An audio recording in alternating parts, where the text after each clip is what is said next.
came to honor his wife's memory, but left the cemetery bruised, humiliated, and at the center of a national outrage. It was a calm Sunday morning when 72-year-old Samuel Carter, Vietnam veteran, father and grandfather, walked into the cemetery.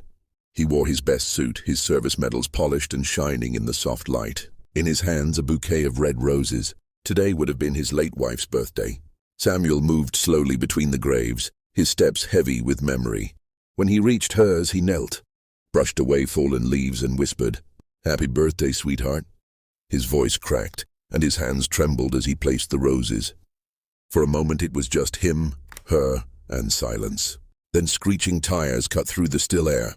A police cruiser pulled up fast, stopping just a few feet away.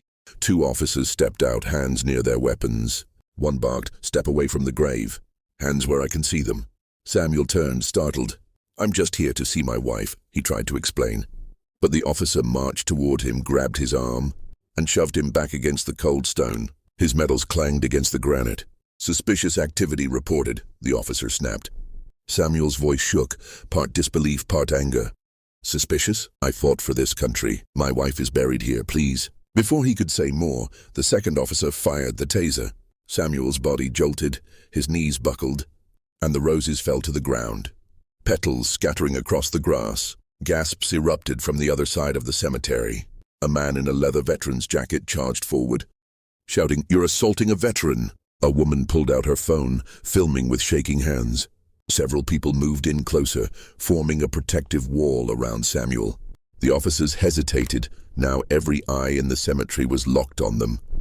The woman's voice could be heard on camera, "You're going to regret this." By nightfall, the video had exploded online. Millions saw it. Headlines blared, "Black veteran tased while mourning." Public outrage erupted. Veterans groups across the country called for justice. The mayor held a press conference, condemning the incident and suspending both officers pending investigation. But Samuel didn't ask for revenge. Standing before reporters, his voice calm but firm, he said, "If I can survive war, I can survive this. But no one should have to fight for dignity in their own hometown." His words became the spark for change. Weeks later, the city passed the Veterans Protection Act, mandating that all officers receive specialized respect and de-escalation training. 1 month later, Samuel returned to his wife's grave, this time without fear, without interruption. He placed fresh roses, whispered, "We made it better," and stood a little taller as he walked away. Autre. One moment of injustice can light the fire for a lifetime of change.